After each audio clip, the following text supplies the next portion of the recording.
I'm Kyle Schmitz, and this is What Not to Do, Episode 2. I've got Scotty Smith with me here. Hang tight, we'll be right back. Woo!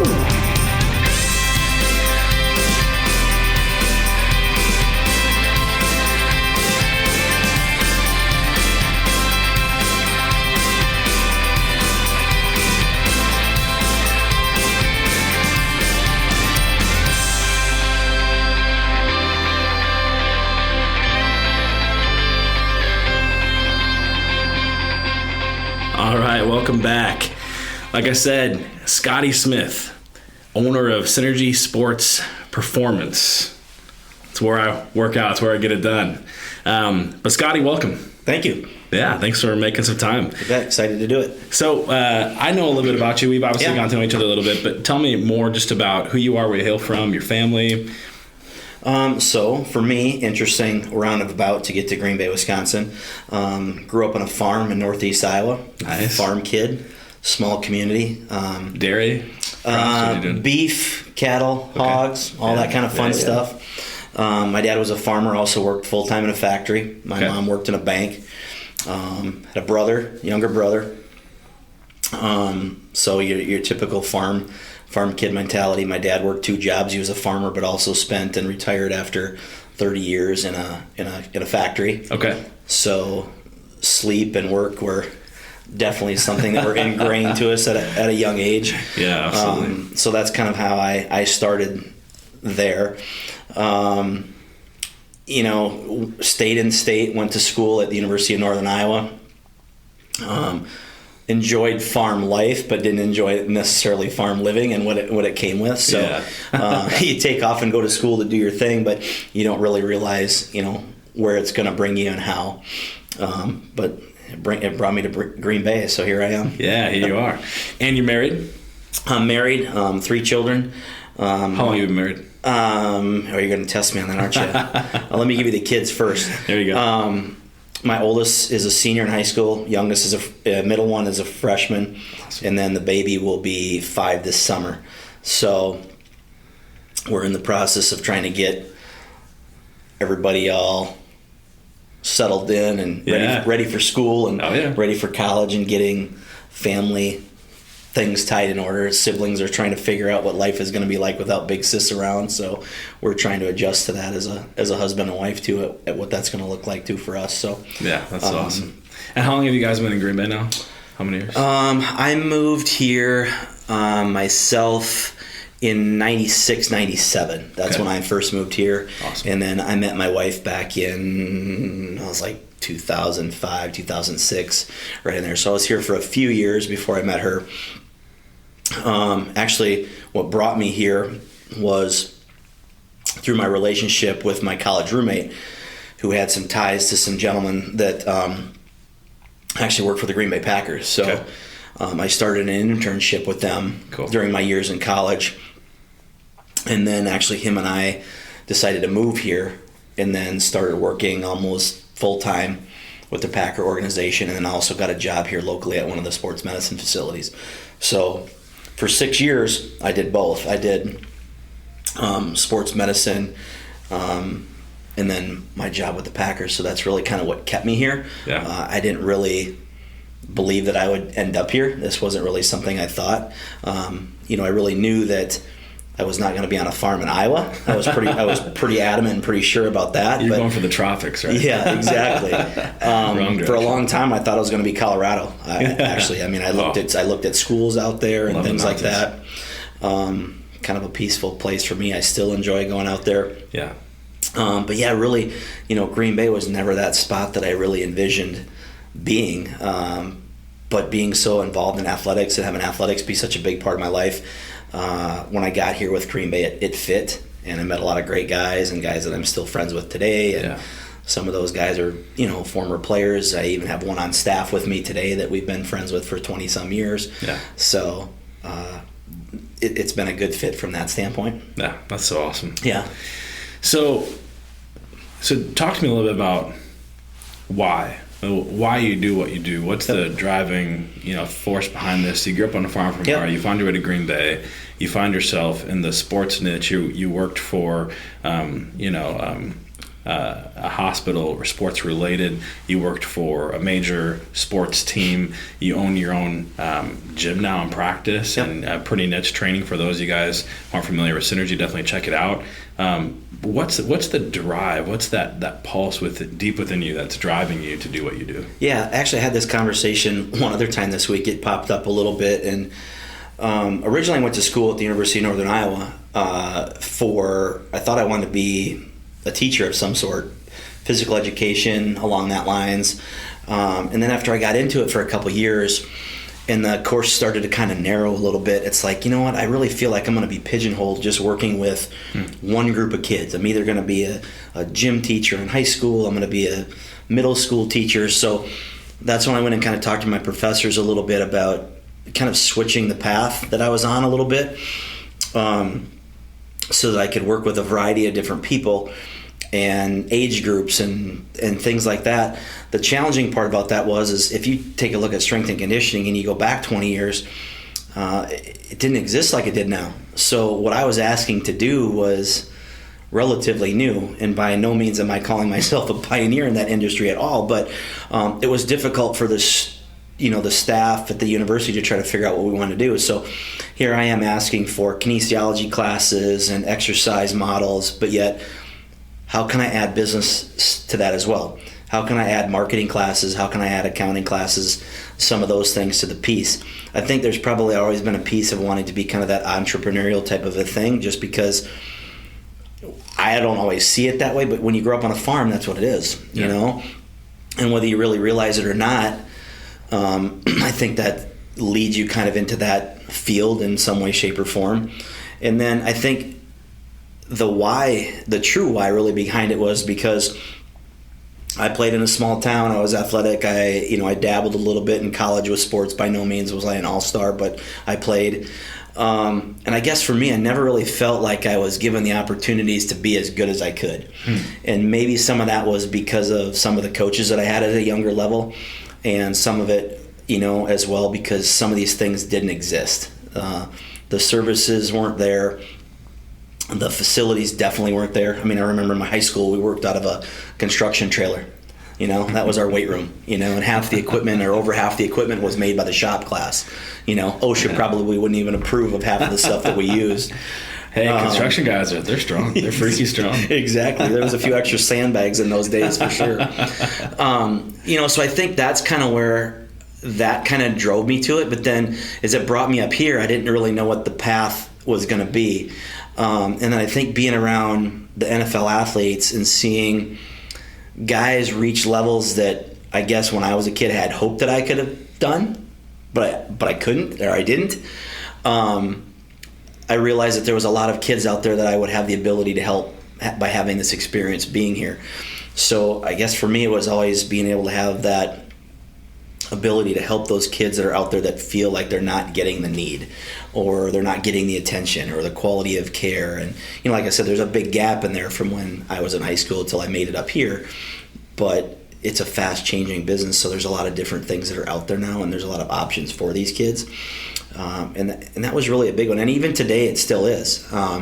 Even though there's more resources out there and stuff like that for the kids in the schools, there's still a lot of athletes, good and bad, that honestly fall through the cracks, whether it be lack of resources or just lack of caring people in situations to put their neck on a line for the young kid.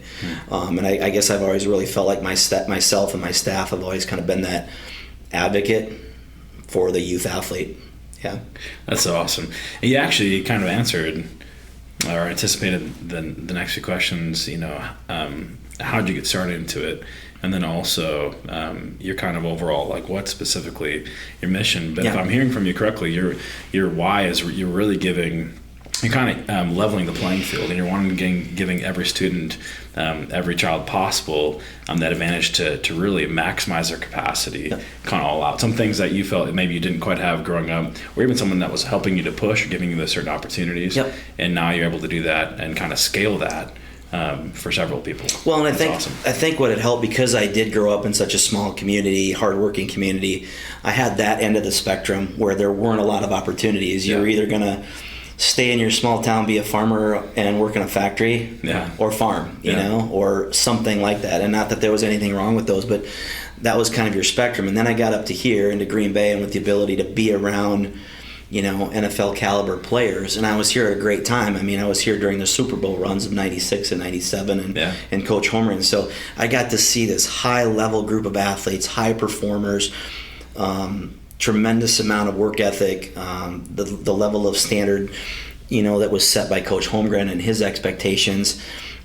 Growing up with my background and the way my father wanted us to, you know, work and be and act and all that type of stuff, it was an easy fit for me. I fell into that mold with what Coach Holmgren did really well. So I was able to see really kind of both spectrums. So I would look at it and say, oh, wow, this is an opportunity that an athlete can get to if they have some tools and some resources to help them get there. Not that every kid by any means is going to, you know, have an NFL shot, but if they had someone to help them, could they all of a sudden get some playing time in high school? Yeah. Could they have an opportunity to, you know, get some schooling paid for by playing a sport that they love in college? And then, you know, by the grace of God, if they're able to play at this type of elite level, then great. But I just saw a lot of opportunities for us to help people. And the other thing too is at that time there really was not, you know, a workout facility. You were going to do stuff probably at a local YMCA or something like that. That's really all there was. Yeah. You started to see at that point in time some physical therapy, some personal training centers start to open up, but there really wasn't anything dedicated towards athletes. Yeah, that's so interesting. Yeah, you know, I've had this discussion elsewhere before too, but it's, you know, sometimes people want to just chalk everything up to like genetics or all this kind of stuff, and I would think that probably plays a part.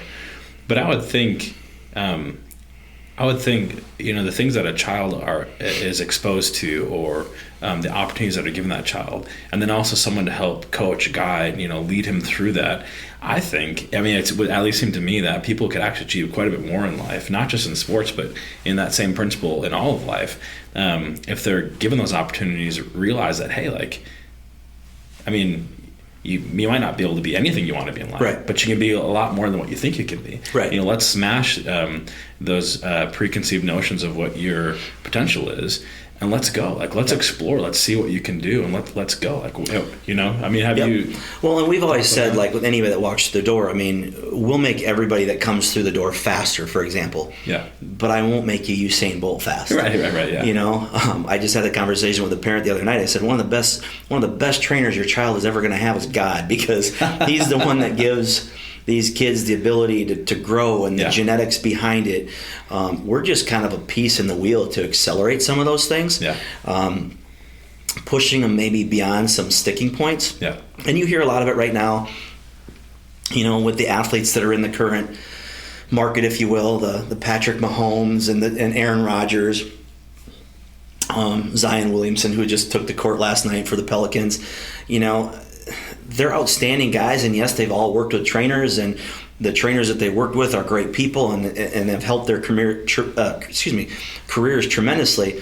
But, you know, I'm not going to make a 6'6" guy 6'8". Right. Yeah. You know, so that genetic factor plays a role. Now, I think we can help them with some of the mental aspects of it as well. You know, believing that because you're 6'6", you can play. Mm-hmm. You know, believing in some of these guys that, well, just because you didn't place first in the state wrestling meet or something like that doesn't mean that you can't be a competitor later in your life. Right. I think the youth sports model right now is completely broken, where parents think that having these kids play more tournaments, do more things, more trophies, more medals is going to correlate to what their college and pro life might look like, and it really has no correlation at all.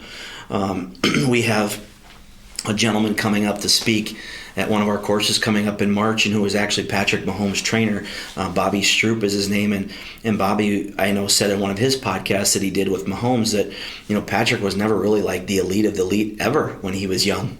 You know, he was just a guy that was a competitor, and I think sometimes we lose, you know, hindsight of that with our kids here, that the trophy that you get at the 12U baseball tournament really has no bearing on the success of your child. Yeah.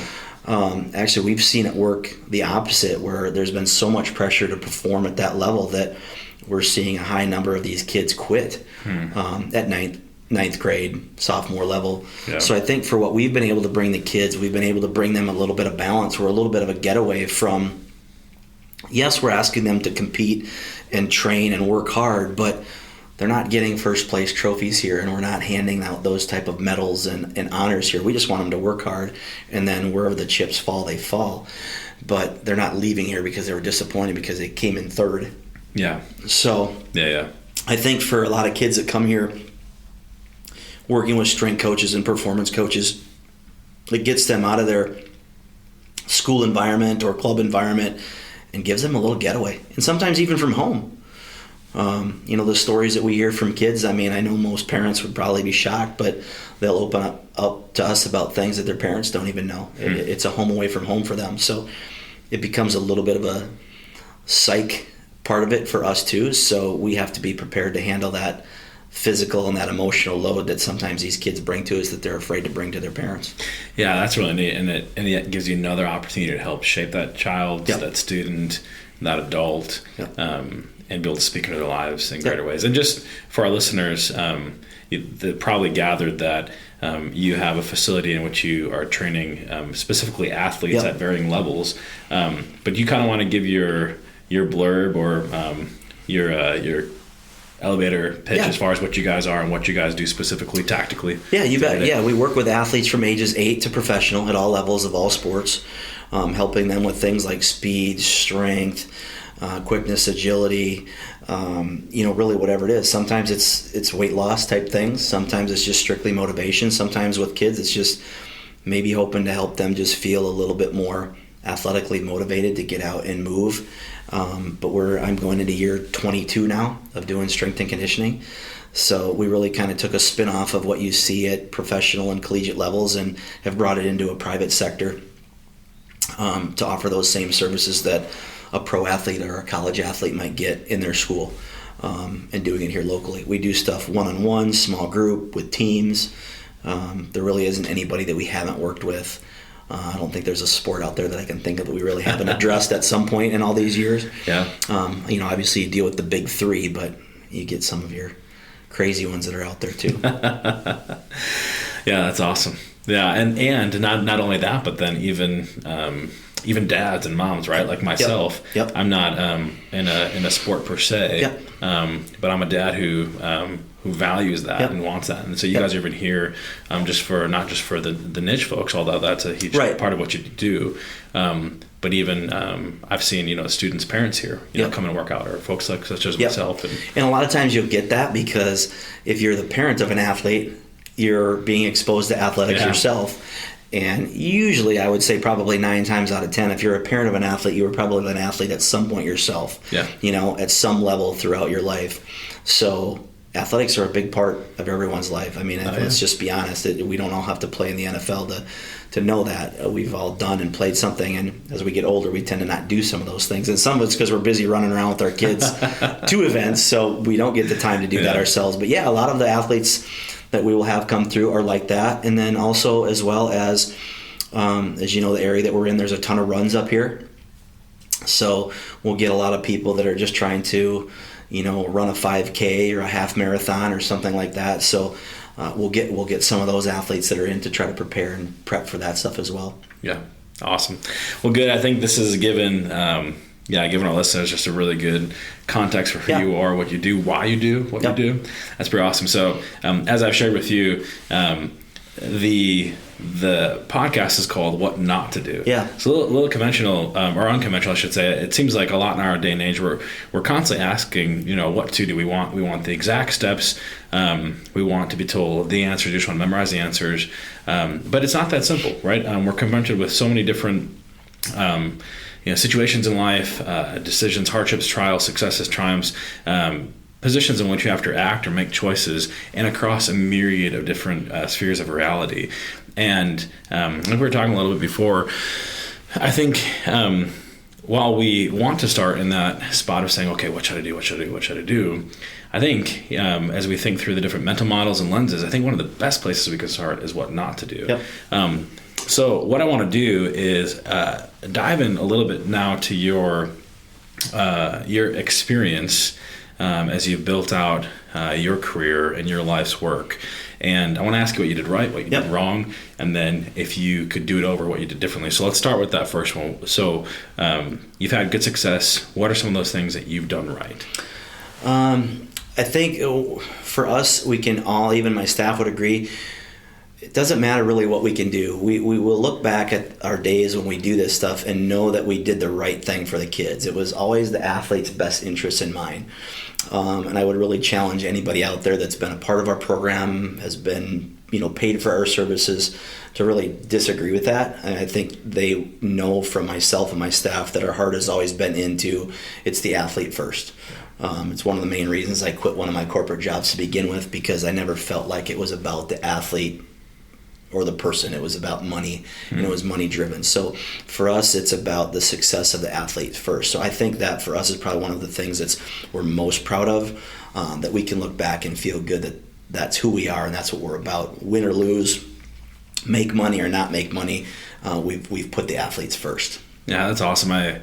I've seen that in my own career where, on the sales side of things, where it seems like so many folks are out just, they put the money first. Yep. And the person second. And I'm a firm believer that if you just put the person first, who are you trying to serve, right?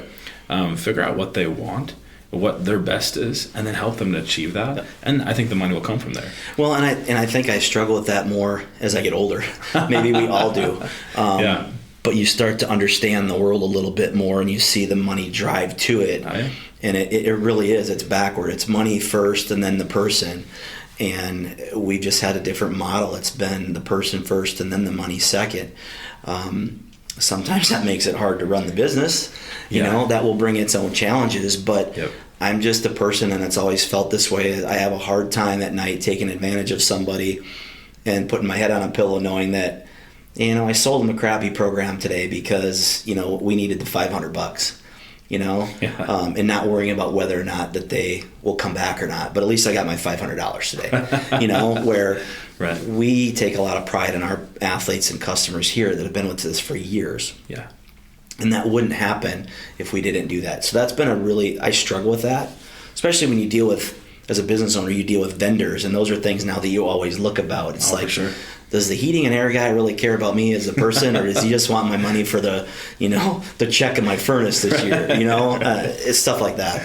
Yeah, that's interesting. I mean, obviously, money is super important, right? And but it's a tool. I think folks that when they put the money first and the people second, I think that's a really short-term strategy. Kind of like what you're saying. Yeah, you might sell the $500 package, but good luck seeing them again. Yep. Folks that put the people first doesn't mean that they don't care about the money, but they do play the long game, and they know that by really putting other people's interests first and really serving them, really bringing value to them, it's going to come back to bless them, hopefully monetarily, obviously, because otherwise you'd be out of business. Awesome. So let's pivot into what you did wrong. So sometimes it's hard for us to remember the failures. Other times we can't help but remember them. So as you're kind of thinking through, reflecting through your life, what have been some things that you've done wrong, failures that you would readily tell someone else, don't do this? I mean, I think one, just redefining the definition of what it is and being comfortable with it. The term failure has had such a negative connotation to it, which is easy, but we fail to see the other side of that. We only see the failure. We don't see what comes from the failure. I think that's probably a big one. And then also for me, I would have to say that in this business, it's so ever changing that you can look back at some things and call it a failure, but at the same time, at that point in time, that's really all we had as the option. Yeah. So today we can look at it as a failure, but at that time that we can't compare it to now because it wasn't an option. Yeah. So that's a big difference. I guess a big one for me is I would have tried to find a way to get around more people in this business to learn from. There's times when I feel like A lot of what I have done has been self-taught. I didn't have the ability or the whereabouts to know how to connect to some of these people and do shadowing jobs and internships and those type of things. So I think for me, I could have learned a lot from someone in this business at that time. But again, at the same time, I didn't know a lot of them. Hindsight, I guess, if you will. But that one's a big one for me. And then also to, again, not knowing that I was going to, be my own boss, but would have loved to have a little bit more business experience. So much of what I do, even today, is learn on the go. And it's easy for someone in business to look at me and say, well, you should have did this. Well, you should have knew about this tax break. And it's like, but I'm not an accountant. Like I don't know those things. And with the hours in our day, my prime job is to take care of my staff, my family, and our athletes that walk through the door. It's not to know every tax code that's out there. Yeah. It's not to know every, banking in and out and which loan I should have taken. We dealt with that in the process of building this building. I mean, you're going through loans and people are like, well, you should have went this route. And I'm like, you didn't have those options. Yeah. So it's not necessarily always a mistake. Sometimes it's the least choice of all the others that you can actually make. It is your only option. And sometimes you might know that it's a mistake going into it, but in order to achieve your dream and the passion that you want to do, you just have to find a way to make that work. Yeah. So if I'm hearing you right, it's you're basically saying don't try to go it alone. Yeah. Right. So obviously be a learner, learn as much as you can. You're going to be working hard, do what you can. It reminds me of the quote, and I don't know who said it, but if you want to go fast, go alone. But if you want to go far, take others with you. Take others with you. Something like that, yeah, right? And I love that quote. Yeah, I've heard that before. It's something like that. We're saying like, okay, this is what I want to do. This is why I wake up in the morning. This is my calling, my purpose, my aim in life. But I don't know the tax codes, and I don't want to know the tax codes, right? Yeah. I don't know about mortgages, and I don't want to know about mortgages. So I mean, so it's really don't go it alone. Build a team. Find those that have experts. And I've had people in this. People say they're like, why don't you just scale down, do this yourself, not have all the overhead and all the issues that you deal with from staffing to people and the numbers and the building. But it is a lot like that. I mean, this would not be as fun if I couldn't do this with the people that work for me. Yeah. I mean, we share clients, we learn from each other. Mm-hmm. And impact, right? Yeah, absolutely. Yeah. We and have someone, when a kid comes in and has tremendous amount of success or failure, we then in turn can share that together as a staff. But if that's just me, it becomes a pretty, owning a business can be a very lonesome spot that a lot of people don't know. Yeah. They think about what's great, but they don't see how lonely at times that it can be because of your responsibilities, and that's a challenge too. So I think, failures there on my end is I don't always lean on enough people to help me when I should. Mm-hmm. But we didn't know when we started this. We don't know what we don't know, right? So things like that, I think I could have benefited from by maybe being around that person to kind of help me prepare for some of those things that I see today. Whereas at 40-some years old, I'm still learning and find out for myself. Yeah, I would think trust has such a factor to do with it too, because it's like, you don't want someone to steal your ideas or your trade secrets. Can you really trust them? Are they out there just to take advantage of you? Just like you mentioned, like the HVAC guy, or what about this attorney or this banker? Are they out there just to try to take advantage of me, or do they really have my best interests in mind? And so being able to find that team that you can surround yourself with, that they're for you, just like you're for your clients, that these guys are for you, that you can rely on, that you can have that kind of trust. So it frees you up, but that's obviously easier said than done, right? I think the hardest thing with that from an employee standpoint is with the way people are always shopping job markets. Sure. It's being able to have someone long term. Yeah. I've struggled probably more with that than I have trust. I'm never really worried about anybody taking anything, because I learned a long time ago from a gentleman, they're like, you know what? A parent, a coach, or whoever can come in, watch what we do, film it, take it out and try to duplicate it. But he goes, at the end of the day, they're not me. No. Yeah. And that really struck me as something, because it's the same thing here. We have an open door policy. Any coach that questions what we do or anything like that, they can come in and watch anything we do. We will never turn anybody away. So I've never been worried about that. I have more fear of not being able to hang on to people because they get burnt out in the job. They don't want to do it. They want to try a new path. I'm more fearful of losing people because of those things than I am because they want to take what I do and start it themselves. Yeah, that's so good. So don't go it alone. Yeah. Find a team, bring them with you. And at some point, you got to learn how to trust. Yeah. Right? You got to trust not only your clients, but the team around you professionally, your staff, whatever it might be. Yep.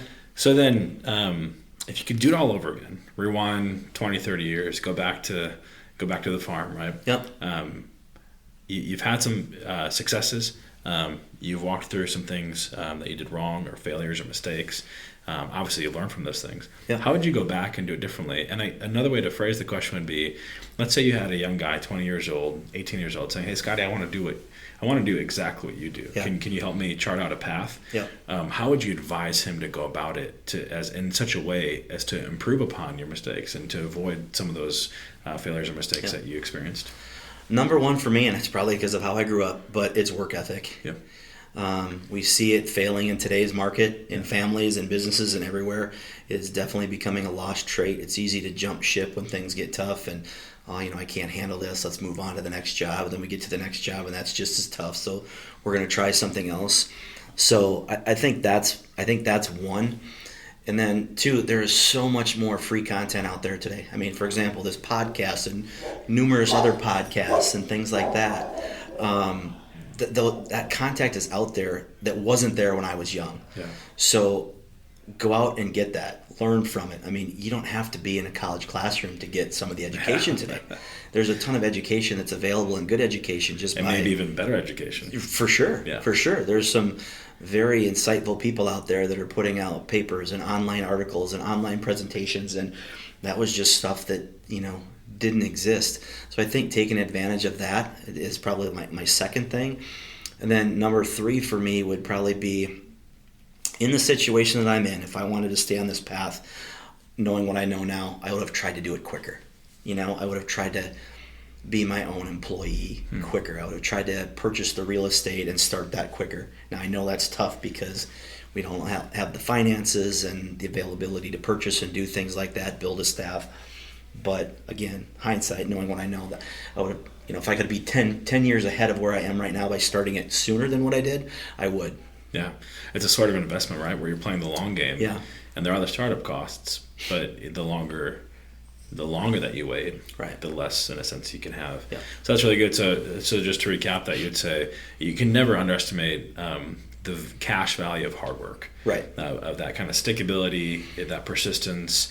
You're seeing it through good days, bad days, sunny days, rainy days. Yeah. And the second thing would be avail yourself of all the resources that are there, whether it's people in your proximity, whether it's podcast, online website. There's so much content out there. Obviously, it doesn't mean that everything's credible. Yeah. So be discerning. But that said, there's so much that is. Yeah. Drink from it like a fire hydrant. And then the last thing is don't wait. Yeah. Starting out, right? It's count the cost when you're building. But once you've done that, and you, in a sense you've got the cost down, you've got the plan, don't wait to put it into action. And I think it's hard to understand that life is fast, but you do have to realize that you do have time, and that it will take time. Yeah. You're not going to build equity in your house in the first year. It's going to take the third. And I think that is tough because in a now society we don't have a lot of young people coming into the job market that want to wait. They don't want to wait and say, well, how come you're so busy with all these clients? It's like, because I've been doing this 20 some years. You've been here for 2 weeks. Yeah. It's going to take you time. You have to build a rapport. This is a relationship business. They have to earn your trust. You have to earn theirs. They're not just going to pay you the money and believe everything you say just because you graduated from Duke University or the University of Madison or wherever. Trust takes time to build. Yeah, absolutely. That's awesome. Okay, cool. So we got a few fun questions here as we work our way out. So, we all have people in life that have shaped us. And I'm wondering for you, Scotty, was there a particular mentor for you in life? I memean, a parent, a relative, a coach, someone like that was really formative? Or is there someone that when you think of the word success, you think of them, they really inspire you, and you even to this day, you kind of ask yourself in your head, what would so-and-so do, and that type of thing. Who is that person? For me, a lot of it was my mom. She passed away when I was young. Okay. So there's just that tremendous desire not to let her down. Yeah. It's like you feel like you have that to prove that, hey, you know what? I made it. I can do this, and I did it. And, I did it kind of alone and all that kind of stuff. My dad definitely helped with, the work ethic and the toughness part of it, that old school father mentality. But I think it was the fear of letting her down. That was always a driving force, more so than any professor or employee or anything else like that I ever had. And then honestly too, for me, I'll be honest, I don't know if a lot of people want to admit this, but success for me is a tough one to define and to understand and to, oftentimes believe that I am. That's something that I deal with my wife a lot. I don't really often, I'm not often able to define it for myself. Yeah. She'll look at you and she's like, well, you have to determine what that is. And I'm like, I don't know, honey.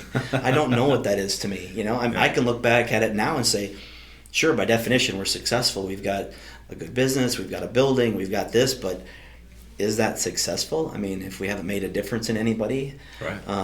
And we have, so there's success to that, but I really struggle with that as a person, defining success, because I know I need to. It's something that I'm currently working on today, but I struggle defining that word. Yeah, I would think that kind of impact and significance is huge, not only for what you're doing in the lives of the students and athletes that you train, and for our listeners too. Scotty's worked with stuff again from a young child all the way to the NFL or pro sports, Major League Soccer, all that kind of stuff. You're training some guys at Combine now. You've got folks in the NFL now. The impact there is pretty massive. And I'm going to jump in too. Our society dictates that success is based on money. Right. What car do we drive? Do we have a 4-bedroom house? But that only goes so far. How many trips do you take? Right. And I think that's what struggles. And I'm trying not to be a money person, but obviously money makes the world go round, as we know, and that's hard. Yep. Because you can't put a value on happy employees. I can't put a value or a price tag on how many kids we help today. There's no dollar amount that we can associate that with. Right. And that's another thing that leads to my struggles in that, because that's, as a society, that's what we define it by, but that's not really what true success is. Yeah, and even going back to your initial why of giving people, kind of leveling that playing field, giving people opportunities to be the best version of themselves, to really reach their max capacity. Yeah. It's huge, and sometimes the problem with that is you can't always quantify that. No. You can't say, okay, I here's financially how I know I've done that. You can't know that. For instance, like, what about the mom that walks in and you help her to lose 20 pounds? Okay, that's great, but you don't see maybe the other 99% of her life where shedding some weight has really impacted her ability, changed things, across the board. It's not about that money in your bank account. It's about how many people are going to show up at your funeral. Right. Sure, yeah. A little bit morbid, but I think that's how you determine, an impact that you have. Yeah. And so that's really cool for you to, think on your mom as someone that is just a driving force you to want to be that success. And how true is that of mothers? Sure. They're nurturing and caring, and that's what they want for us in that sense, and not that makes you a mother, but in a similar impulse, you want that for for all your clients, all those that come into contact with you, your employees, your team. You want the absolute best for them, and you want to help them and give them opportunities to get that, which is awesome. You don't want to let them down, and you don't want them to let themselves down. Yeah, absolutely. Yeah. Oh yeah. Cool. That's awesome. So, on this podcast, we talk a lot about what not to do. We've obviously gotten some things what we should do. Yep. I can imagine this is probably true in your industry. Everyone, especially with how easily people can open their mouths and give an opinion. Yeah. How much quote unquote advice is floating around. What's some of the worst advice that you've encountered in this day and age? It can be maybe specific to your industry or just kind of in general in life. What's some of the worst advice? Every time you hear it, you just cringe. One of them is that the people's reluctance to say, "Are you sure you want to be self-employed and an entrepreneur?" If you look back to like my parents and my family and probably yours, that was not the route that you should take. It's not safe, right? Right. You should take the 401k and your retirement and your pension and all that stuff, and that's the safe bet to play. And as we've seen now today with companies coming in and corporately slashing people and people being out of jobs and homeless and all this type of stuff, it's totally the opposite advice, because yes, I may have my struggles as an entrepreneur, but at least they're my struggles, and at least I can control it. I don't have to worry about someone coming in my office today and say, "Hey, sorry, we're letting you go." Yeah. You're not giving your life to build someone else's dream. Correct. Right, and I think that's so huge. You're And not that there's anything wrong with if someone, Right. if that's the calling where someone else wants to hop on board and help to accomplish his task as an engineer, whatever it might be, right? There's certainly places for that. Yeah. But I actually think it's more risky to kind of, I look at it as like indentured servitude, like where you voluntarily, contract with somebody else to be their servant. It's a historical thing, whatever. Sometimes I think modern day employment's a similar thing. Mm-hmm. And again, it doesn't make it wrong. It's a contract between two people. It's at will employment, right? But that said, what are your desires? What are your skills? What are your economic opportunities? Go build, right? That type of thing. And I think the market right now in the study, they're showing that, over the next how many years, the self-employed market is going to take off. Yeah. And you're going to start to see some of that American creativity come back. Mm-hmm. And that could be because of what's going on in corporate. I think some of that is contributed to the high cost of school. Yeah. I think it's forcing us people out because they can make money doing things on their own without leaving and having tons of debt. Younger generation seeing, that kind of quote unquote American dream lifestyle where mom and dad, both work. You got the new cars, you got the big house, but you got a lot of debt. Mm-hmm. Credit cards maxed. They or going to work 8 to 5 Monday through Friday, that type of thing. You do that for 18 years of school, then you do it for college, and now you do it for the rest of your life until you. Well, and seeing your family do something and work very hard at it for a lot of years, and then be cut and be laid off and fired, and you're out. It's like, I did all this for 20 to 30 years for this company, and this is how I'm treated. A lot of young kids are like, I don't want that to happen to me. I just don't want that. For sure. Yeah. Risk is absolutely unavoidable in life, right? Yeah. So why not go for it? Right. The risk is going to be there whether you're self-employed or employed by someone others, but I think it gives you the ability to choose more enjoyment. Yeah. But again, that's your choice. Yeah. You have to choose enjoyment, or you can make everything miserable. Right. Yeah. I think I heard the other day someone saying that, people might think that, I want to be my own boss, You might find out that you really hate being your own boss. Yeah. You know what I'm saying? So it's, but people should think through. They should weigh the options, right? Right. And they shouldn't just, and to your point, why would you want to be your own boss? It's just easier over here. Well, no, it's not necessarily really easier over here, right? And then you have to look at the long-term consequences. What's the legacy that you're building and leaving for your family? What do you pass on to them? And that's something that we want to do for our kids is be able to have them, growing up, work alongside of us and teach them to think entrepreneurially. Okay, so what are your skills? What skills could you acquire? Yeah. What value could go bring to people? And then go do that, right? And we want to, in that sense, we want to raise kings, not peons type of thing. Right. And, but our boys and girls how to think and go provide real value and service to the world. And it gives them a choice. They can see neither one is wrong as long as they enjoy doing it. Exactly right. That's exactly right. Mm-hmm. Cool. So last question of the day. Kind of fun one. Do you know Tim Ferriss? Name's familiar. Yeah, he's like a human experimenter. He's got an awesome podcast, and I got this one from him. So he has this book called Tools of Titans, great book, where he's like surveyed a bunch of different really successful folks. Really cool. One of the questions that he's asked is a fun one. He said, if you could have a billboard, anywhere, like in every major city at the peak, rush hour point in time, what message would you want the world to see? Yeah. I think a big one for me is you just have to be humble in everything you do. I think humility goes a long ways, and I don't know if that's exactly how you would word the billboard. If it's got to have lights and things that attach to it to attract people's attention, but I think humility goes a long ways. Very, very narcissistic world that we live in today, and can be very vain with some things. And I think just that, take a step back, take a deep breath, be humble, and have some humility, I think will carry you very, very far. Yeah, that's awesome. Yeah, well said. We need more of that, right? Yeah, for sure. Cool. Well, Scotty, where can our listeners find you? Yeah, you bet. They want to reach out. We are located in Green Bay, Wisconsin. Website is synergysportsgb.com. You can find us on all the social media avenues too, at synergyspgb, and Instagram, all the good ones, Facebook, Twitter, Snapchat. Got to keep up with the kids these days, and we got to be available to them. So that's right. That's how they communicate. So yeah, and we'll have that in the show notes too, so awesome. people know where to go. Well, awesome. Thanks, Scotty. Thanks for having me. Appreciate it.